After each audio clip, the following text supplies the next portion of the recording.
Welcome to Mashraq and Mahjar series, Afkar, Conversations with Authors. In this series, we talk with scholars about their work, which appeared in the journal, to gain a larger perspective on their research and a deeper understanding of their scholarly interventions in their respective fields. My name is Akram Khatir, and I'm one of the editors of Mashraq and Mahjar. My co-editors are Stacey Farenthal and Andrew Arsan. Mashraq and Mahjar is a scholarly journal devoted to disseminating original research on migration and mobility from, to, and within the Middle East and North Africa. Mashraq and Mahjar is published and funded by the Moise Khairallah Center for Lebanese Diaspora Studies at North Carolina State University. Today, I have the pleasure of speaking with Anna Reumert. Anna is a PhD candidate in sociocultural anthropology at Columbia University. Her research is informed by ethnographic fieldwork in Lebanon and Sudan, and examines histories of gendered migration, racialized labor, and transregional mobility connecting East Africa to the Arab Mediterranean. She is a recipient of fellowships from the Werner Gren Foundation, the National Science Foundation, and the Orient Institute in Beirut. Anna holds a master's in Near Eastern Studies from New York University and is active with migrant rights movements in Lebanon, New York City, and Denmark. Anna, welcome, and thank you for taking the time speaking with us today about your work.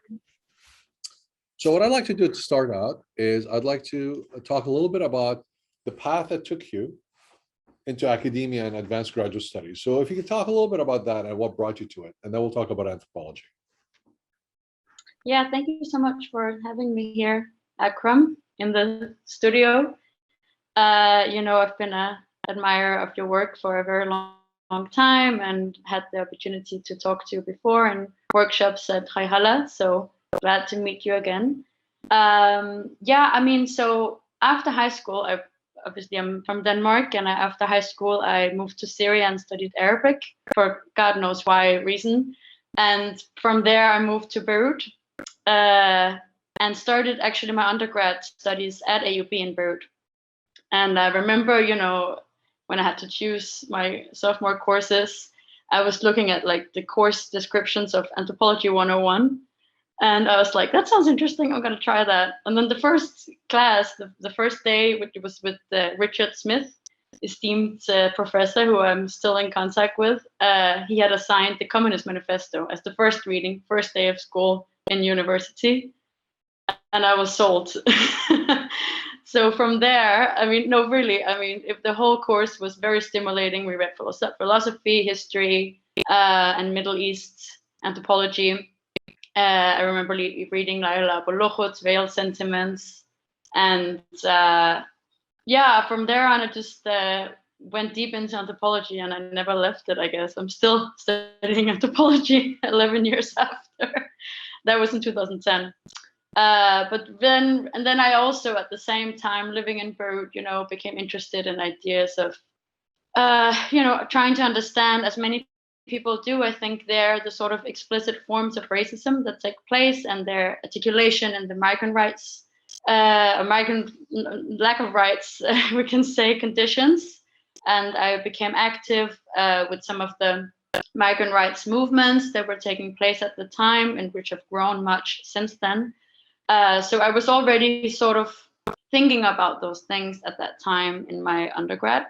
And then fast forward, I moved to New York and pursued my master's in Near Eastern Studies at the Kevorkian Center at NYU, where I met a really important, for me, group of anthropological scholars, from a younger generation, Joanne Nucho and Maya Mikdashi, who really supported me in my thinking about difference in the Middle East. And I remember Maya Mikdashi one time introduced me to Eve Powell's book on Sudanese slavery and its aftermath in contemporary Egypt, which became really formative for my thinking about how race and racism is articulated in its multiple forms in the Middle East. So at that time, I became really interested in how we might, understand the contemporary moment of racial hierarchies of labor in Lebanon by going back in time and specifically to the colonial and imperial forms of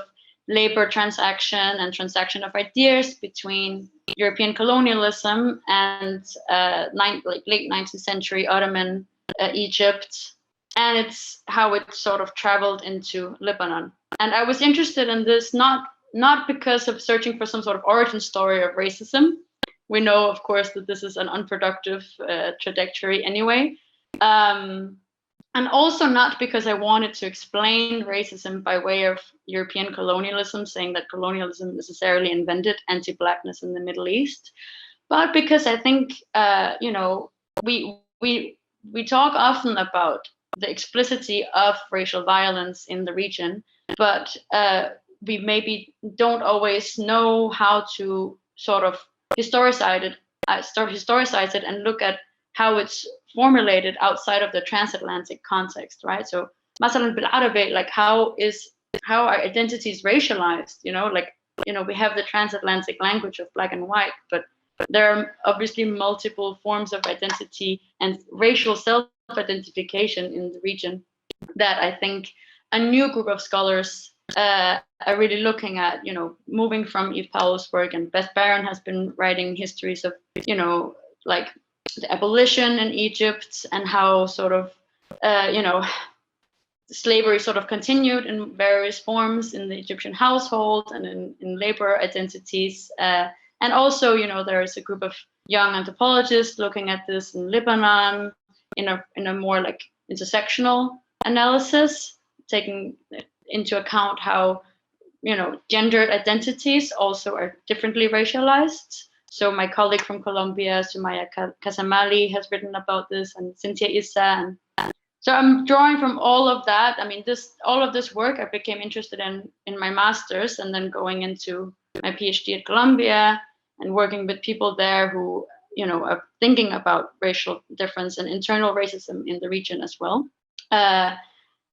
So I would say I'm drawing from this like quite interdisciplinary group of scholars, but also from all the migrant rights activists who have taught me a lot, in Lebanon, whose work I admire, and who are very sort of on the ground doing intersectional work with migrant rights activists in various ways, and working with mainly with female migrants who are sort of subjected to this crude racial economy from the Kafala labor system, which we can talk more about. But yeah, so this was how I sort of got into the project I'm now looking at, or have been looking at for 5 years in my PhD, 6 years, I guess.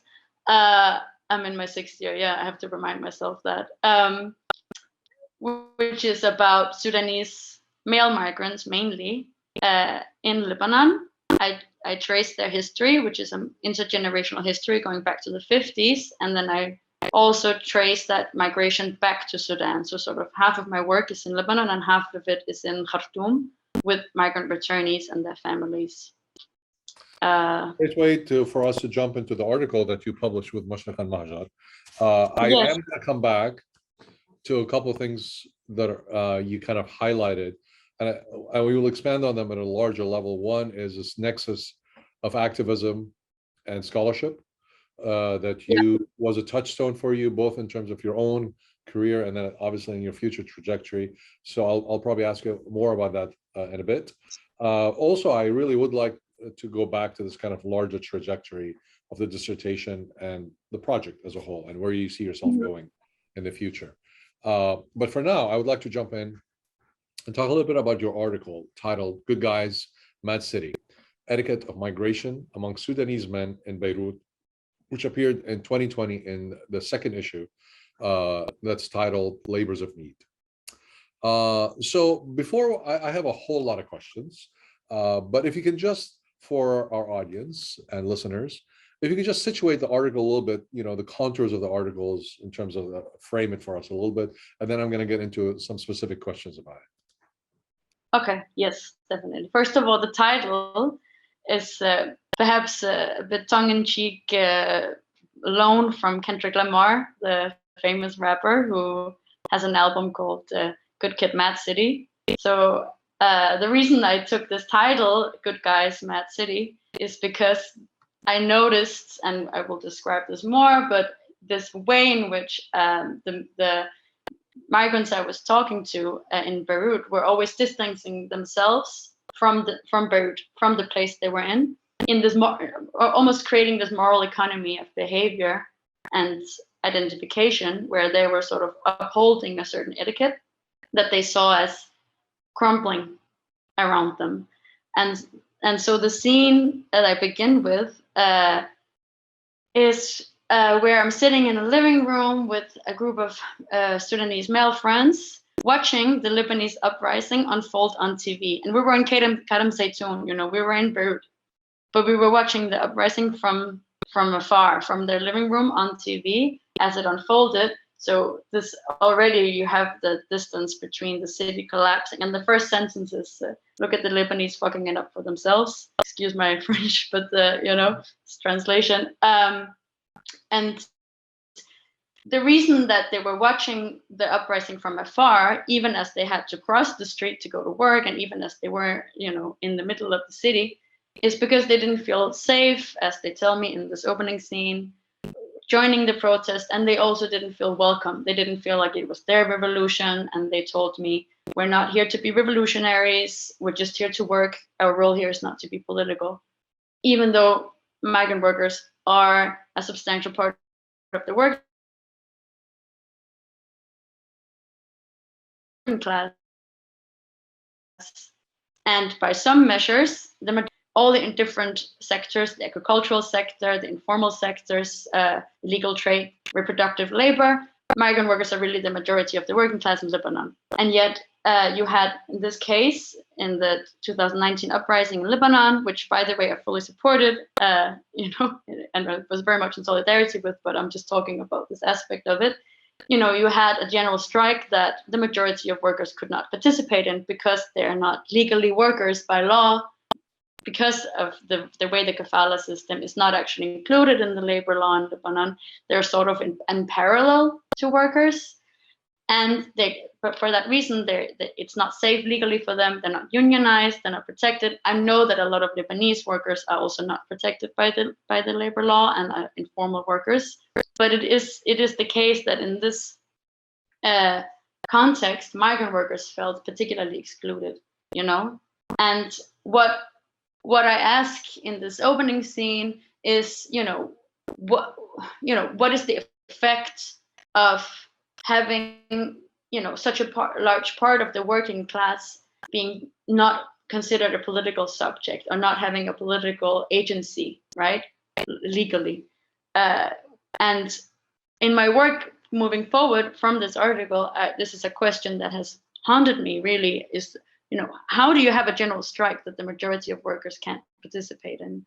I think it's something that, from all the really interesting discourse, public debate, research that has come out of the uprising, this is a question that has yet to be tackled, because, to the degree that migrant right workers were sort of mentioned and motivated in the uprising, it was always at a margin to the major discourse. So it was by the anti-racist movement or feminist movements who made calls to, end Kafala, or made efforts to include the plight of migrant workers. But this was always sort of perceived, or I think received in a parallel or in a peripheral way to the main, argument of the uprising. And so in my own work, I want to push this, because I was witnessing this, paradox, by saying, how can we, maybe we have to tackle the question differently, right? That the crisis of political formation in Lebanon and the crisis of labor in Lebanon begins and ends with the crisis of migrant workers. So the two issues cannot be treated, as if they're separate, right? Which I think they were in the uprising. So in this opening conversation, where we're talking about this, the political non-rights and political non-being of the migrant worker in Lebanon, I then asked, what form of life is able or unfolds from being in this position of non-political in Lebanon, in a place like Lebanon, but not exclusively in Lebanon. This is not only singular to Lebanon, right? This happens definitely elsewhere in the region and elsewhere in the world, that migrant workers are excluded from being political in the place that they work in, even as they work there for decades and create traditions of political identification and so on. So from asking that question, the article really dives into a different place because although I use this opening scene to sort of articulate and try to understand this, how, everyday racism becomes sort of exacerbated in this moment of crisis, the response, you can say, that my interlocutors gave me to this question I posed at large of what kind of life is possible, is, by being not fully subject, is that in fact a lot of life is possible, right? And I'm not the only anthropologist who's talking about that.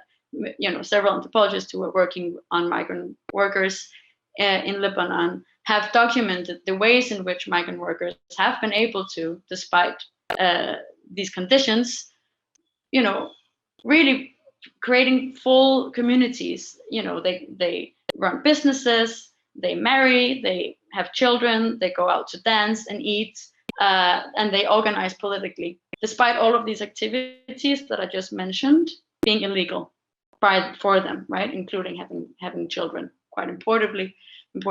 So then, in that way, I think, and this was not necessarily what I had predicted, but in that way, I think I also pushed back on certain theories of the dehumanized migrant as being necessarily sort of in the state of bare life, bare survival, nothing is possible, there is no otherwise. I mean, I am thinking with the people I organized with and spoke to in this phase in Beirut about all the ways in which migrants have been creating, communities, kinship, forms of trade, informal economies, livelihood, and solidarity movements, that all of which are both intertwined with their main labor and the income from that, but also sort of separate. And it is really from these other ways of being, their life outside of labor, that they are able to survive, right? So this became very obvious during the uprising in Lebanon, as many migrants were losing work, as well as many Lebanese, with the economic crisis that sort of unfolded, especially then in 2020.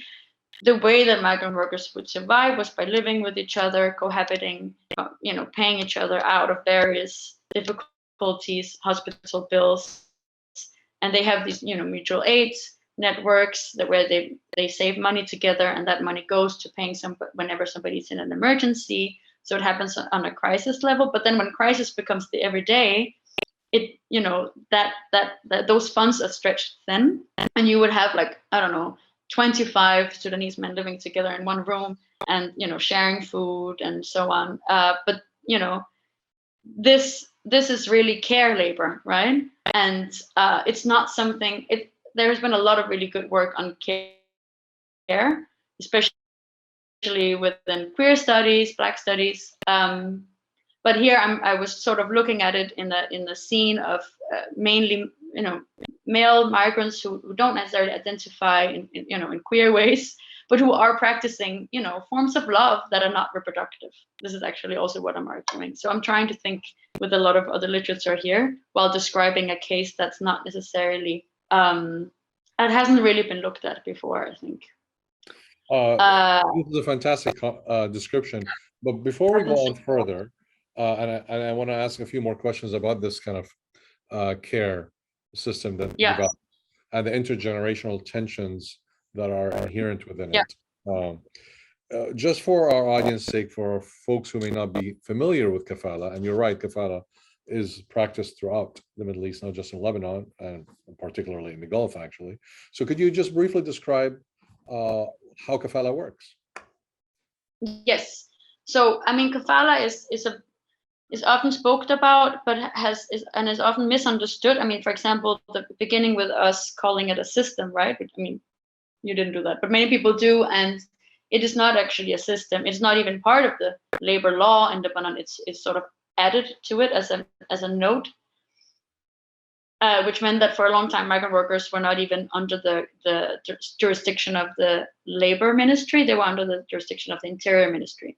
There has been some changes to this in the past year with the major labor crisis in Lebanon, but basically Kafala began as a sort of a guardianship system in the pearl economy, in the Gulf, in the Indian Ocean. And for that reason, there are ties, to forms of indentured labor, right? Where you were working under the guardianship of someone. Then this became, and there are scholars working on this in the Gulf, which is not my expertise, but it became articulated in law, actually first in British colonial Bahrain. And my colleague from NYU, Alex Brodrokas, has written an amazing dissertation about this. So that was when it became a legalized system that has before had been a practice that was not necessarily written into law. Although there are early mentions of guardianship, kafil, in Sharia law, actually. And then from that and from the Gulf sort of economic expansion and need for migrant labor, it was translated onto the region. In Jordan, it also exists. But in Lebanon, kafala was really only developed at the end of the Civil War. And this is why the phenomenon that has now become sort of an unquestioned part of Lebanese society and household, the phenomenon of the migrant maid, who is a kafala worker, who is working under the kafil of her employer, who is the family. So she's under the jurisdiction. She's sort of a guest in the house rather than a guest of the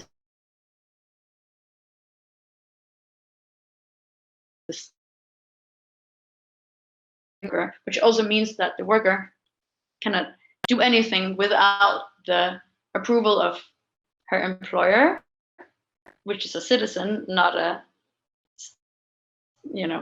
state institution, including leaving the house, including marrying, including having food outside of the food that's may or may not be served for her, and so on and so forth. There's a long list of ways in which this is depriving a person of any kind of human and political rights.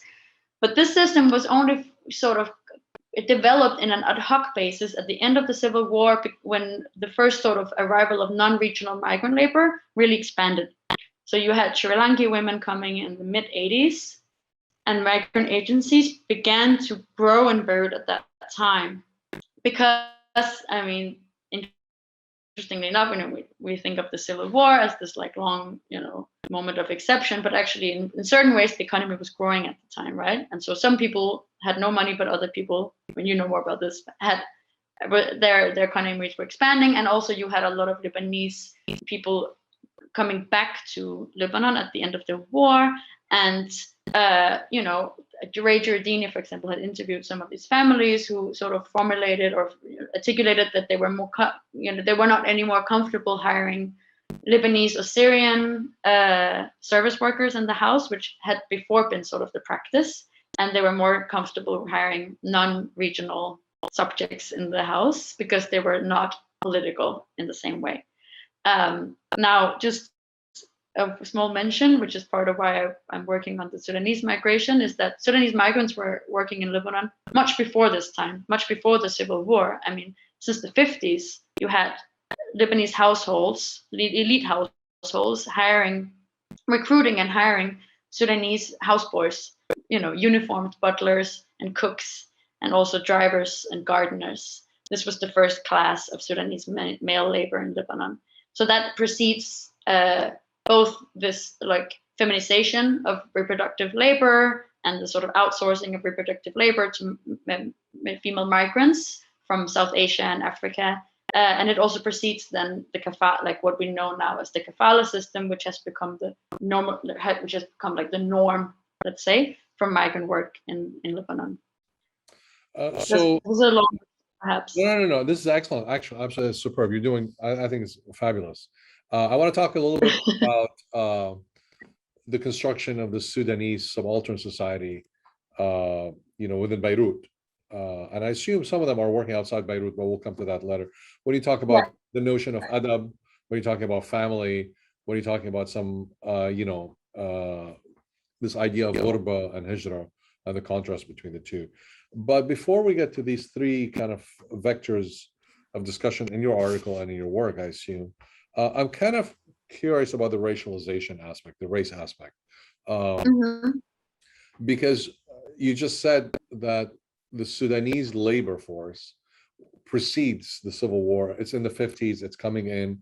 And in fact, it's kind of interesting because to me, the Sudanese are always racialized through Egyptian film as a houseboy. In many ways, it is the kind of the male counterpart to the black mammy that appears in American film in the 1940s and 50s and even before and thereafter, of the good black person who takes care of the children of the elites. And that trope appears a lot in Egyptian film. So I'm kind of curious about this racialization thing, right? I mean, this idea of racialization and how in your work have the Lebanese understood race and its implications for labor, obviously, but also social hierarchy across that spectrum from the 50s till the point where you're interviewing people in Beirut in 2019. Yeah, okay. So I will speak focusing on the experience of Sudanese male migrants as they have sort of narrated to me, their experience. And so the first couple of generations coming from the 50s, let's say, until the mid 70s, let's say the generations who labored preceding the civil war in Lebanon, because there is a big distinction between that and what followed, right? As everything changed in Lebanon, including also the conditions for migrant workers after the war. So let's talk about before that. Two elements that were defining, I think, for their conditions. One was that their work was more stable than it has become after. It was not as precarious because they were working for one employer, and even it was still sort of a guardianship, but it wasn't it wasn't like yet formalized in this way. Okay, and they were working sort of for a long time with the same family, and at the same time, because they had this stable work, they could also have more freedom to do other things. And actually, during this time, especially in the 60s, 70s, there was a lot of anti-colonial political mushrooming in Beirut. There were various movements that were, organizing from there, not just the Palestinian Liberation Front. There was also the Eritrean Liberation Movement, which had actually the headquarters was in Kuwait because they were exiled from Eritrea and Ethiopia, by Ethiopia, of course, but also in Beirut and Manara. The Eritreans were organizing their resistance, and a lot of Sudanese migrants took a big part in this, and some of my interlocutors were major in this movement, right? So, and they were really living double lives because their employers had no idea they were at the same time, revolutionaries by night and butlers by day, you might say. Having said that, while I'm interested in this, history of solidarity and how Sudanese migrants were able to tap into that in ways that are quite different from what I've described, about the exclusion of the migrant worker from political life in Beirut today, seemingly so. There was always anti-Black racist articulation in Beirut, as told, as at least by the Sudanese migrants. There was, there was a discourse around Abid, that was slaves, that was already and very much, and perhaps, you mentioned the Egyptian influence. I mean, certainly that can have, I don't know if this is the origin, but it can be traced to that at least. But for example, so one of my main sites in my fieldwork is the Sudanese Cultural Club in Beirut. This club was founded in 1967 by Sudanese workers in Beirut. And it was founded because they used to hang out in a cafe in downtown Beirut, a Palestinian-owned cafe, which the Lebanese neighbors in downtown referred to as Makhal Abid. And at a certain point, the hostility became too much, and they wanted to make, as they say, a safe space. So the necessity for a safe space of identification was already in place in the 60s.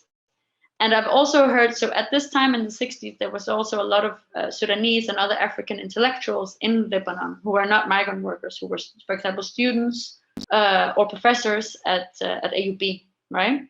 And I know one, Gazem Batri actually told me this history. He's the headmaster, the director, the president of Ahfad University in Khartoum, a very sort of esteemed intellectual in Sudan.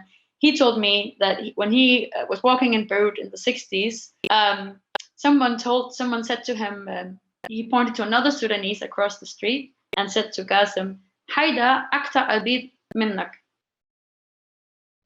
Okay, he looks more like a slave than you do. It's sort of a compliment to him. So I think I'm mentioning this because I think it's important that we don't, romanticize this moment of the anti-colonial solidarity. Yes, there was that. There was a lot of political organization across nationalities, but there was also racism.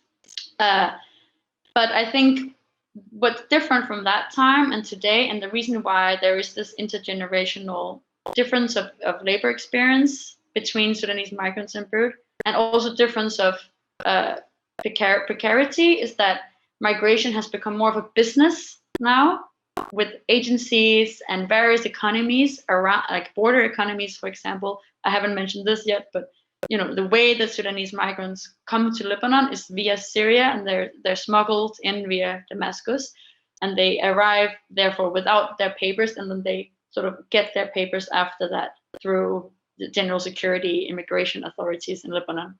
It's sort of like a byway. So that's much more precarious than in before the Civil War, where you could fly in on a tourist visa.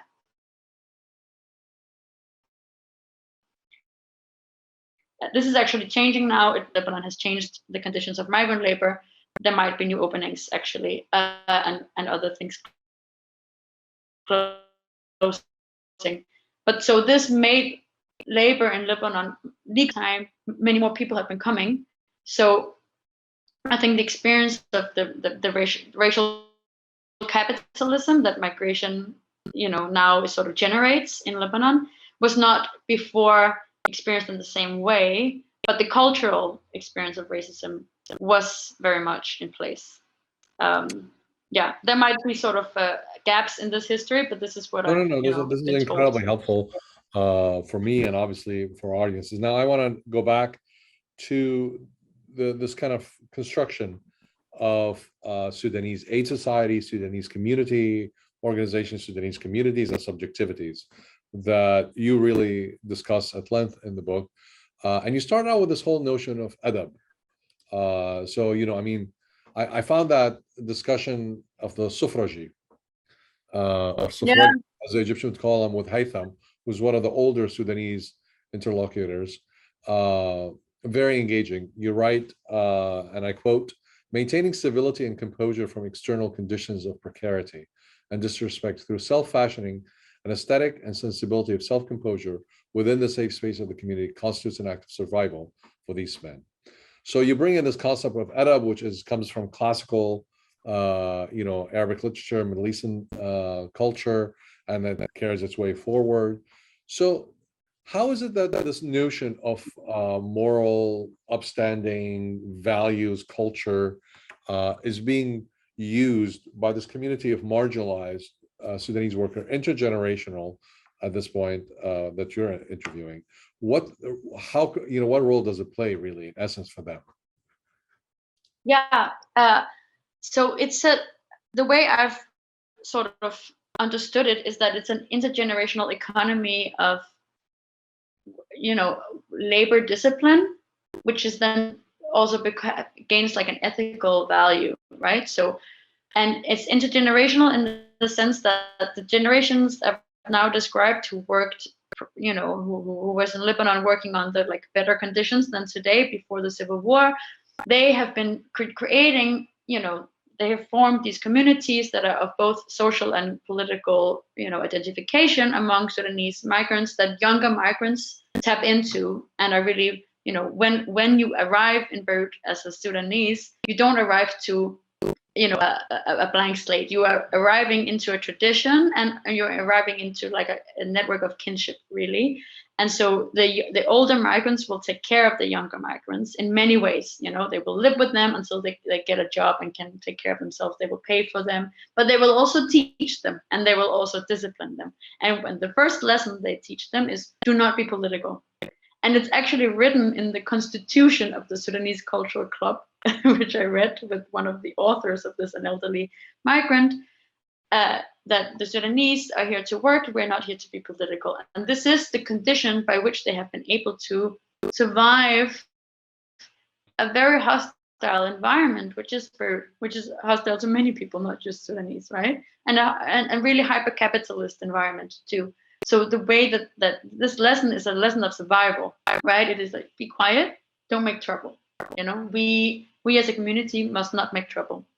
Now, what's interesting is the ways in which this lesson, etiquette, and then adab is used, you know, as a way of being of sort of elevating this idea of the moral worker who doesn't drink, who doesn't party, who doesn't deviate from the path of labor migration. But the way that the younger generation is pushing back on this in various ways, which I describe some of this in the article, but you know, younger migrants will critique the elderly migrants, first of all, for having stayed so long. They're like, what are you doing? Like, are you enjoying serving the Lebanese? Why have you stayed here for so many decades? You've made enough money to go home. All of the older migrants are married in Sudan and have children there and own property there and own land there. Why are you staying in Beirut? The younger migrants are saying this, right? And then this intergenerational discord, you might call it, really came at the fore in 2020, which is described in a different article, when there was a massive evacuation of migrants from Lebanon, and where the Sudanese migrants, along with other migrant groups, organized a sit-in in front of their embassy, calling for their government to bring them home, calling for repatriation rights, right? And they were sleeping in front of the embassy for over half a year, helping each other with food aid and so on. But this was really a spectacle, and sort of it created sort of a scandal among the older Sudanese migrants who were a bit ashamed by this spectacle of Sudanese migrants sleeping in unsanitary ways during already a difficult pandemic in Beirut, right? And the older migrants would say, you know, they're, you know, exceeding their you know, role and their rights here. What are they doing? They're, you know, talking about revolution, and they're becoming political in ways that are like, it's inappropriate. So I think this discord is a generational, you know, it's something that people like David Scott has described in other, you know, contexts, but this loss of a generational narrative, right? Which is really what's going on. I mean, younger migrants it's not just an age thing. It's that the condition of migration has changed. As I mentioned, it's become much more precarious legally, economically. And so this narrative that you can make a fortune by migrating, this narrative of class mobility, which the older migrants, as I said, really were able to achieve, is not anymore possible. It's been foreclosed by the sort of hyper-capitalist exploitation and eating itself in a way, right? Which is what's happening in Lebanon, which means that migrant workers now become indebted in Lebanon. Their income has no value. They cannot send remittances home. Bilaks, they now have to borrow money from their families to survive in migration, which sort of reverses the whole idea of migration. And they return in a way humiliated, right? Which is what I described a little bit at the end of the article and much more in my dissertation. So I think it's important also to keep in mind that this intergenerational experience of racialization has to do with the experience of capitalism and racial capitalism as it is articulated in Lebanon. I love the intersectionality that you bring into all of this. And, you know, clearly if we're taking, just to simplify, two generations, the older and the younger, those who came in the 60s and 70s and those who are coming in later, they both appear to be searching and claiming a politics of respectability, if one way or the other. I mean, approaching it differently, perhaps, one through adab, one through protest or more revolutionary approach, one, you know, in a much more, you know, self-disciplining, one in the notion of, I have the right to pleasure, you know, going to a cafe, going out with Eritrean or Ethiopian women, or possibly Sudanese women or other women. This idea is all there. So it's really interesting to me, this interplay. But one of the aspects of this intersectionality that I didn't find very much, and perhaps you can shed a little bit more light on it, because it could be a simple answer, is it's all about men. And I'm kind of curious, are there no Sudanese women at all that are like working there, and how are they integrated or not into this community hierarchy? Yeah, no, and so it's good you ask this, and I just to specify, like, this experience of, you said adapt versus protest, but importantly, I mean, there were all of the different generations, they were doing all of those things at the same time, right? So I mentioned the political organizing. I mean, the older migrants who were talking, who were telling the young migrants, don't be political. They were political. They were revolutionaries. They were running their Eritrean resistance. They were running a guerrilla force. I mean, but they were able to hide it in a way that perhaps, because of the labor conditions, younger migrants are not able to hide it in the same way. That's the difference, I think. And also the point about leisure, I think, yes, so this is something I actually talk a lot about intimacy in this article, and politics of intimacy, and the gendered experience in that way of migration, right? So migration in Sudan is sort of a male privilege. Women, because of, I mean, this is not cultural, this is very much by law under the Inkath regime, which was, just ousted like a year and a half ago with the revolution in Sudan. Women were not able to travel without a guardian. And so this really impeded on, I mean, female migration. And so the women who came from Sudan to Lebanon were wives of male migrants, and they were there to perform reproductive labor in the household of their men. And in that way, their labor has been very, fundamental to this labor migration also, which I didn't have so much fieldwork on that yet, because I was, after I wrote this article, I spent more time in Sudan with the relatives of male migrants, and I sort of have been looking more into the social economy of migration and all the various forms of kin making that are also taking place with this migration. And you call it leisure, but I think leisure in this way is also really an important form of survival, as I mentioned, right? It's a communal survival, right? So kin making as a form of sustaining one another. And women, of course, play a big role in that, because male migrants basically bring their wives to Beirut for them to sort of, for care labor and to sustain their, often very hard labor conditions in Lebanon. But the women are not, do not get work visas. Actually, they get a form of performer work visas because they can't be sponsored by their husbands. This is a bit complicated, but I describe it more in the dissertation. But basically, they're not working outside of the home, but they certainly are working in the home of their husbands. And but along with that, there is another, element to this, which is the very sort of important friendships and, intimate relations that Sudanese male migrants have been forming with Ethiopian migrants and Eritrean migrants mainly, but also Bangladeshi and Sri Lankan women in Lebanon. And they're also, having children, and I mean, it's not just, temporary. They're really making kin together and also organizing together, in modes of solidarity. And we saw this a lot in 2020. So, I mean, I'm focusing on the male experience of migration in my dissertation, because there's been a lot of really important work already on female migration experience in Lebanon through the lens of Kafala. And I'm looking at it a little bit differently here, because, male migrants are also, for example, technically under the Kafala, but as I mentioned, because they arrive illegally through the Syrian border, they buy a residence, they buy sort of a Kafala ship, but they're not tied to this kafil in the same way. So they don't live normally in the household of the kafil, although actually the elderly migrants do.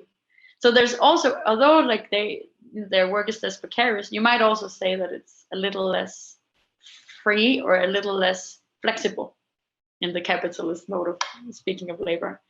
And I mean, I can talk more about the female experience, because it is, I mean, one thing that happens also with the kafala, articulation in Lebanese labor is that, because migrants are not technically allowed to marry or have children, but Sudanese men have married and have children and marry all the time, and they're not at all punished for this. But female migrants are punished for this, and they become sort of the embodiment of the illegal migrant family and of migrant reproductivity as being illegal. So I would argue that this is sort of the way that the Lebanese state is exerting a biopolitical racial violence. I mean, in Lebanese studies, we often talk about, Wain al-Dawla, but the state is actually very present in migrants' experience of the various ways they're not able to have a reproductive life.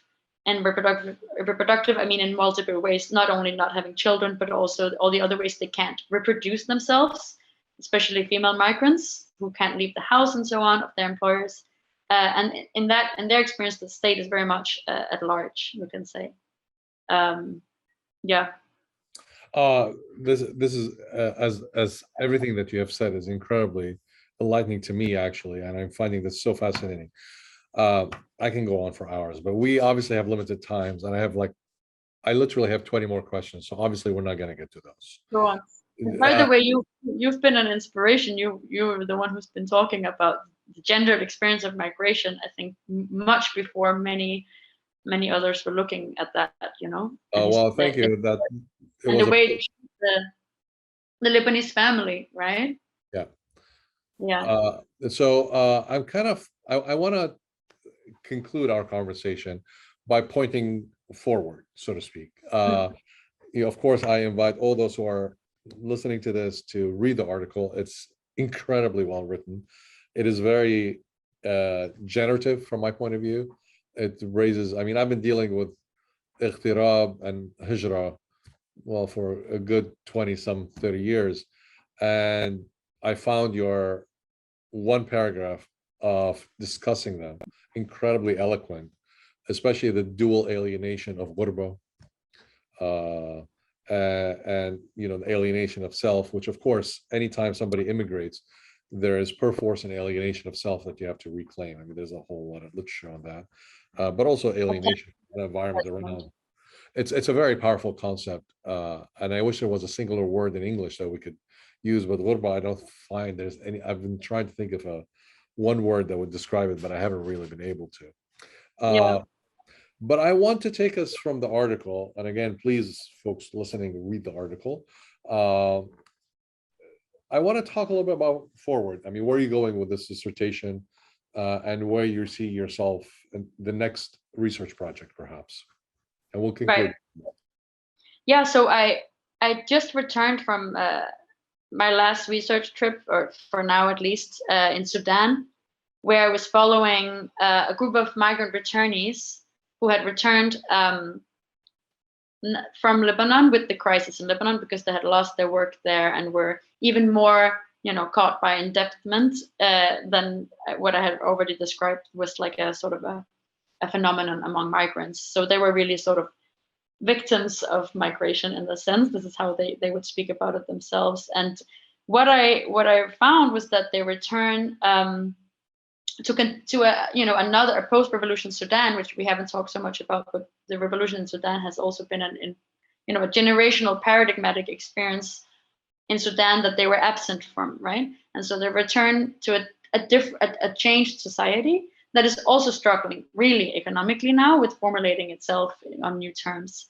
And they return to the land to tend their family's land, because many of them, the younger generations, they come from Western Sudan, rural communities who have been pastoral and who produce mainly subsistence farming, and who have not been able to actually survive from that farming. And this has to do with Sudan's political economy of agricultural labor and proletarization, which we can discuss more, but I don't think we have time for. But basically, what I was looking at was the way in which migration, and especially this form of regional interregional migration to the Gulf and to Lebanon, is totally integrated with the family livelihood of subsistence farming, and the ways in which rural farmers in Western Sudan are forced to, but also compelled to, tap into capitalist production in ways that force them to expand their yield. So basically what happens is that a lot of farmers borrow money from regional traders to expand their crops so that they can possibly sell some of their harvest. And then what happens is that when they become indebted from this, because the harvest often fails, they send their sons abroad.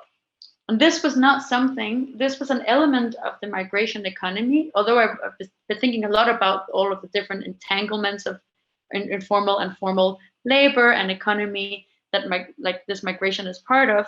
I have been sort of still looking quite a lot at this specific transregional connection between Sudan and Lebanon. And I hadn't been thinking so much about how, migration is just one out of many speculative economic acts that people are forced to do to survive in, the forms of post-colonial hyper-capitalist economies that are at large in the Middle East, and that Sudan now is also more so developing into after the revolution.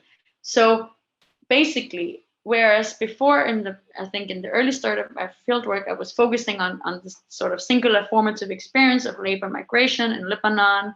Now I'm thinking more about how to, in the last chapter I'm writing, how to think of this migration as part of a larger sort of speculative transregional economy, where migrants, being a migrant is not this singular experience. It's part of a general, mode of getting by. So while I was in Khartoum, we spoke, you saw me when I was there, and maybe you could tell I was a bit stressed because I was constantly on my feet, having to catch up with my interlocutors who are not formally employed, and yet are, it does, totally crunch the stereotype of the idle, unemployed class. I mean, they were constantly going somewhere to get by, right? They go, like they're running errands, maybe for their uncles,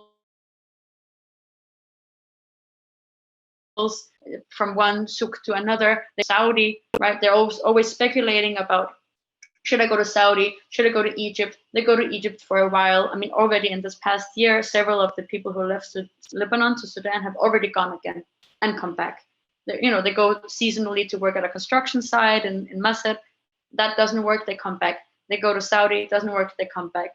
They sell their labor, or they rent out their labor to other farming industries in Sudan. They go back. So there is this, like, I don't want to use the word hustling or gambling, but there is the ways in which, like, they're having to tap into mughamara. And actually mughamara, meaning risk or adventure, risk-taking, adventurous, is a term that is I use in the article, right? Because that's how my interlocutors would talk about the experience of migration as an adventure. But interestingly enough, that's also how they talk about farming and the speculative farming economy of borrowing and betting on the harvest is also mughamara. So how can we think about migration? And I think this might, I mean, I'm sure you will agree, but I know you're very sort of motivated by thinking in new ways about migration. And I think we have to think about migration less as a singular economy or experience and more as a sort of how it is produced by, but also productive of other forms of livelihood necessitated by late capitalism, global capitalism, and the ways in which it produces, people outside of work kind of permanently, right? I think that's absolutely brilliant, actually. I really love how you're embedding migration, because for a long time we have taken immigrants and migration outside the normative course of history. It seems to be extraordinary step. Yeah, exactly. Something that is outside of it. And here you are trying to bring it into this panoply of strategies that people adopt in order to survive in an incredibly exploitative, hyper-capitalist, as you're describing it, system, world capitalist system, that has impacted anywhere from the rural areas to the city centers. And I think that's a very, as with a lot of your work, incredibly generative way of understanding migration, a much more productive way, I would argue, than we have traditionally looked at migration as kind of this isolated, unique incident. And it's really not in that sense. And exactly. so I think that's really exciting. So I'm wondering now, again, we have a couple minutes, but I really want to get this in before we conclude our conversation. Where do you see yourself going? I mean, obviously you're finishing your dissertation at Columbia. Hopefully in a year or so, you'll, you'll get a wonderful job. But I'm kind of curious about your next research project, where it's going from there. Right. If you start thinking Yeah, about it. yeah. You can see I'm postponing the note on the job market, but yeah, I mean, this is my next project. I want to look into this, thinking about speculative economies and migration as part of this, and I want to follow probably the same group or class of people I was working with in Lebanon, but as they move on in Sudan or move back. I want to think about how, instead of whereas before, I was thinking a lot about like how labor forms a person as like a singularly, how they identify with their labor. What I've learned was that they really don't identify with the labor that they do in Lebanon, nor do they identify necessarily with any of these other like economic sectors or acts that I've just mentioned, right? So we will have the same, young, only in his 20s person having worked already in 10 different sectors, right? He was born and raised with farming. He knows how to farm. He's also worked in gold mines in Sudan. He's worked in kitchens in Lebanon. He's been a cook. He works in a bakery. And he talks about all of these as mughamara. None of them are sort of catching on to who he is. So the who he is becomes the search itself, like, right? Which is also very sort of perhaps a product of capitalism. Or Laurent Ballon talked about the good life, the search for the good life, as sort of this desire to increase one's yield, and class mobility is part of that. And I think that this concept is also, and the desire for the good life is very much how the people I have been working with talk about all of these different acts. So my next project will be probably based in Sudan, following the search for the good life, if you will, as a sort of a more political, like the political economy of speculation and desire. And I think I will also have, I'm hoping, more focus on female migrants within this, and forms of reproductive labor and economies of reproductive labor. Well, Anna, I can't thank you enough for taking the time, because I know you're super busy, but for taking the time to be with us today and to explore more your article, but really even more profoundly than your article, to explore your kind of thinking about, meta thinking about migration in general and the next project. I cannot wait for your dissertation to be done so I can read the whole thing. And certainly I cannot wait for, well, certainly I think for publishing it into a book form, but also for your next project. And I certainly would love to have you join us here at NC State as a faculty member. So it would be great I'm sure anywhere you go, they will be very fortunate to have you. Thank you again so much. And with this, I will say goodbye to our audience, and hope you enjoyed this first interview with one of our authors. And please join us again for the next episode that we will have. Thank you, Akram.